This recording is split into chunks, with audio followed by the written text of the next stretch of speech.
Noticias Congreso, 20 años convirtiendo la experiencia en información precisa. Las reformas que cambian tu vida contadas con rigor periodístico.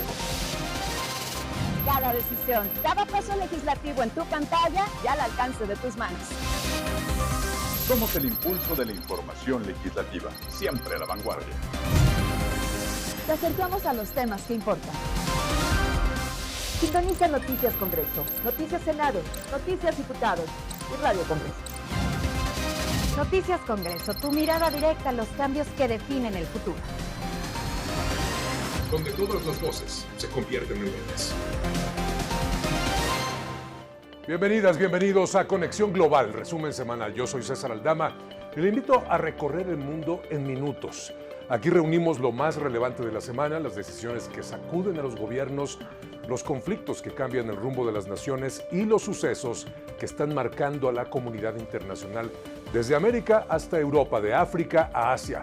Le presentamos un panorama claro, conciso, para entender cómo los acontecimientos internacionales nos afectan en la vida cotidiana. Esto es Conexión Global, resumen semanal. Las noticias del mundo contadas para usted.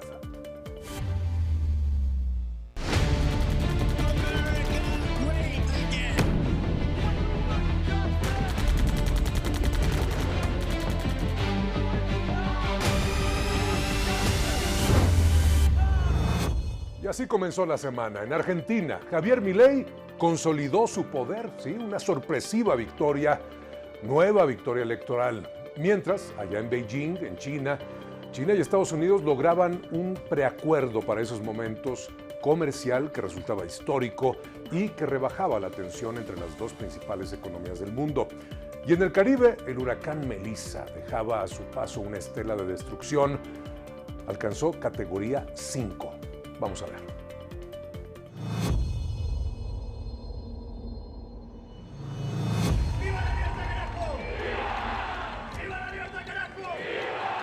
En Argentina, el partido ultraliberal, La Libertad Avanza del presidente Javier Milei, se impuso en las elecciones legislativas celebradas el domingo. De acuerdo con datos del Ministerio del Interior, con más del 90% de los votos escrutados, el oficialismo obtuvo más del 40% de los sufragios, frente al 31.6% de Fuerza Patria, el bloque que agrupa la mayor parte de la oposición peronista. El partido gobernante aseguró 101 de los 257 asientos en la Cámara de Diputados y 20 de las 72 curules en el Senado. Mientras, en Pekín, los medios estatales confirmaron el alcance de un acuerdo comercial entre China y Estados Unidos para resolver sus disputas tarifarias. Los equipos negociadores de ambas potencias ultimaron los detalles sobre aranceles y otras cuestiones espinosas en los días previos al encuentro entre los presidentes Donald Trump y Xi Jinping, que se realizó el jueves. El pacto buscó reactivar el comercio bilateral y rebajar la tensión económica entre ambos países.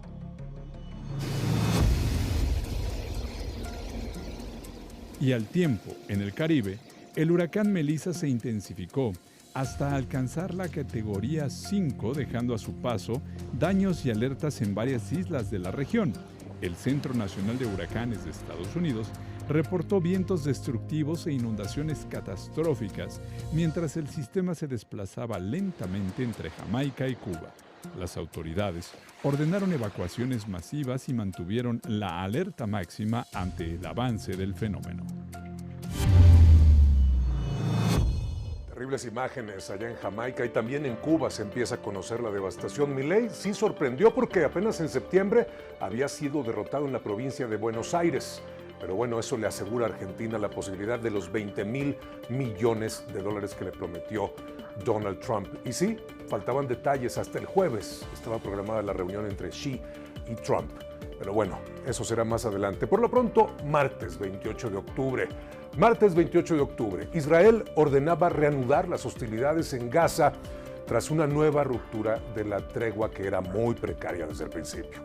En Estados Unidos, Donald Trump se reunía con la primera ministra de Japón para fortalecer su alianza económica, y en el Caribe el huracán Melissa golpeaba otra vez en diferentes partes de toda la región. Jamaica categoría 5 fue quien recibió el primer impacto y dejaba imágenes de destrucción y una alerta generalizada en esa región.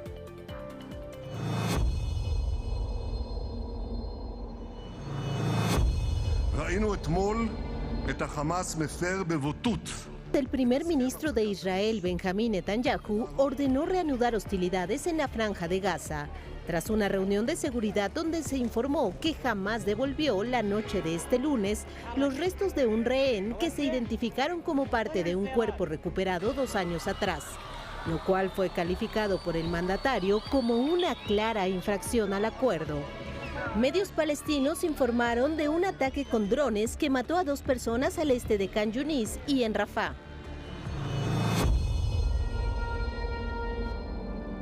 Mientras que en Estados Unidos el presidente Donald Trump se reunió con la primera ministra de Japón, Sanae Takaichi, de quien dijo sería una de las mejores primeras ministras, se espera que durante su estancia Donald Trump firme acuerdos sobre minerales críticos y construcción naval y se reúna con el presidente de Toyota, así como con otros líderes empresariales del país asiático.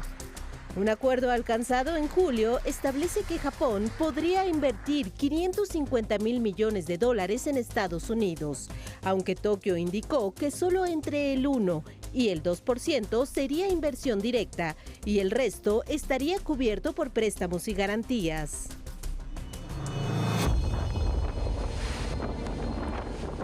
Y al mismo tiempo, en Jamaica, tocó tierra el huracán Melissa, categoría 5, con vientos de 295 kilómetros por hora.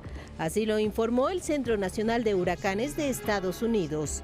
De acuerdo con el ministro del Interior de ese país, Desmond McKenzie, se evacuó a la población en zonas vulnerables y se trasladó a los 6.000 albergues habilitados en aquel país. Autoridades han informado que esta es la tormenta más fuerte que jamás haya golpeado la isla caribeña. Ahora se dirige hacia Cuba. Ahí está el huracán, el más fuerte en Jamaica. Pero, ¿qué tal Trump? Revisando o pasándole lista a todos sus aliados antes de reunirse con Xi para ver si vamos juntos o no. Ese es el estilo de la casa, ¿eh? Pero bueno. Así, así se vivía el miércoles 29, mientras la ONU volvía a exigir el fin del bloqueo económico contra Cuba, allí en su Asamblea General. En Brasil, la violencia policial sacudía a Río de Janeiro. En el Caribe, el huracán Melissa, ya nos habían anunciado, se desplazaba hacia Cuba.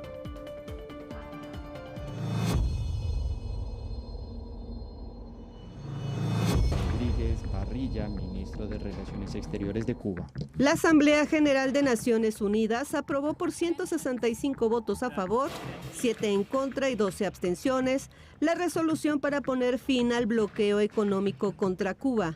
Tras la votación, el embajador de Estados Unidos, Mike Waltz, llamó a los miembros a no legitimar el régimen de La Habana, mientras que el canciller cubano, Bruno Rodríguez Parrilla, respondió acusando a Washington de mentir y expresarse con prepotencia ante la Asamblea. En tanto, en Brasil, la Oficina de Derechos Humanos de la ONU y Human Rights Watch expresaron su horror por la operación policial en Río de Janeiro, que dejó más de 60 muertos. Las organizaciones pidieron una investigación independiente y urgieron al Ministerio Público esclarecer las circunstancias de cada fallecimiento en uno de los operativos más violentos registrados en la ciudad. En el Caribe, el paso del huracán Melissa dejó un escenario devastador en Jamaica. La ONU reportó una destrucción inmensa y sin precedentes en infraestructura, vías de comunicación y redes eléctricas, tras el impacto del fenómeno más potente en tocar tierra en 90 años.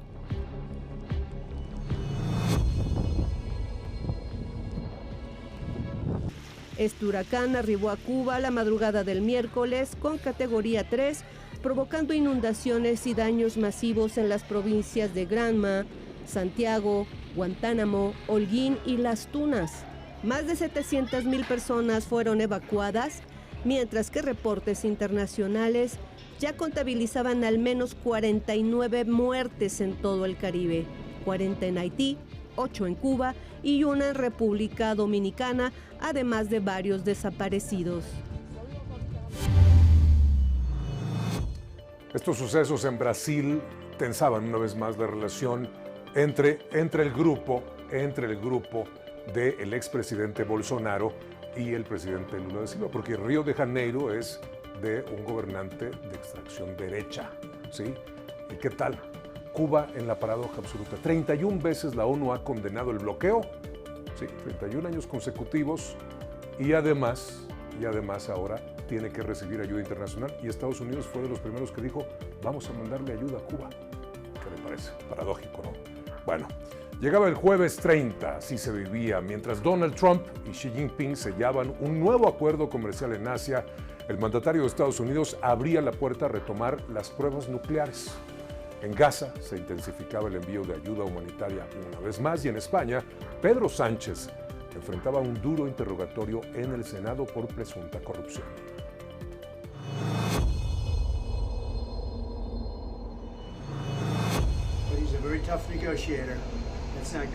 Luego de participar en el Foro de Cooperación Económica Asia-Pacífico, el presidente de Estados Unidos, Donald Trump, anunció un acuerdo con su homólogo Xi Jinping para recortar los aranceles a China a cambio de que actuara con firmeza contra el comercio ilegal de fentanilo, a reanudar las compras de soya estadounidense y a mantener el flujo de exportaciones de tierras raras.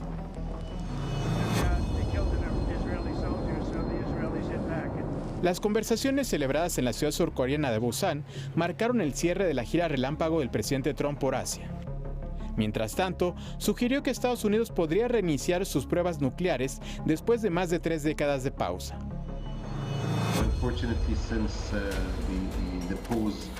Por otra parte, la ONU informó que desde el inicio del alto al fuego en la Franja de Gaza han ingresado más de 24,000 toneladas de ayuda humanitaria, reiterando el llamado para permitir mayor acceso a las organizaciones civiles en el territorio.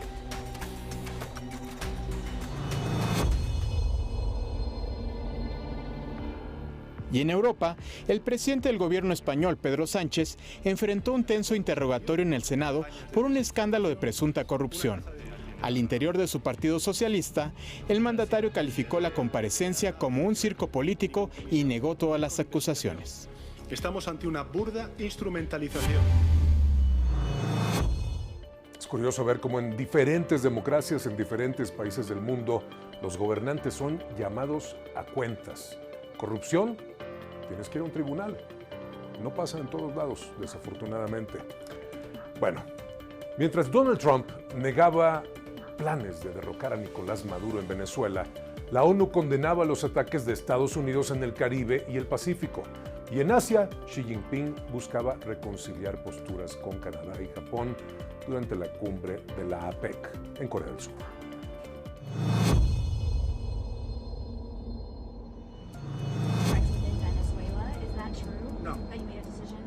El presidente de Estados Unidos, Donald Trump, negó este viernes que los ataques en el Caribe y en el Pacífico tengan como objetivo derrocar al gobierno de Nicolás Maduro. Así respondió a una periodista a bordo del Air Force One tras los reportes de que el Pentágono evaluaba un bombardeo a instalaciones militares en Venezuela. Trump reiteró que se trata de una operación antidrogas lanzada desde agosto, con el despliegue de 3 destructores en la región, y que hasta ahora ha realizado 15 ataques contra embarcaciones sospechosas de narcotráfico, dejando al menos 62 muertos. Mientras tanto, en Ginebra, Naciones Unidas instó a Washington a detener estas acciones, al calificarlas como ejecuciones extrajudiciales y pedir mayor transparencia sobre las operaciones militares en el Caribe y en el Pacífico. En Asia, el presidente de China, Xi Jinping, se reunió en Corea del Sur con los primeros ministros de Canadá y Japón para limar diferencias y reforzar sus lazos diplomáticos en el marco de la cumbre de la APEC celebrada en Gwangju. Perdón que lo diga así, pero son auténticos llamados a misa los de la ONU, tristemente, en el caso de Cuba contra el bloqueo, pero también ahora para que se detengan esos ataques por los cuales Donald Trump no le da cuentas a nadie. Ya van más de 60 personas muertas en estos ataques fuera de todo marco institucional, fuera de todo marco legal internacional. Una pena. ¿Y qué tal la evolución del mundo de la mano de Donald Trump y la competencia, o tal vez no hay competencia con China? Porque la actitud de Xi Jinping frente a Trump sí se veía incómodo, pero la verdad terminó concediendo mucho de lo que nuestro vecino del norte fue a exigir. En fin, así termina una semana en la que el mundo volvió a moverse entre conflictos, acuerdos y esperanzas. En Conexión Global, resumen semanal, hemos recorrido los hechos que marcaron la agenda internacional y que definen nuestro presente. Gracias por acompañarnos. Yo soy César Aldama y les espero el lunes junto a Elizabeth Cano en Noticias Congreso con toda la información legislativa nacional. Aquí, donde todas las voces se convierten en leyes.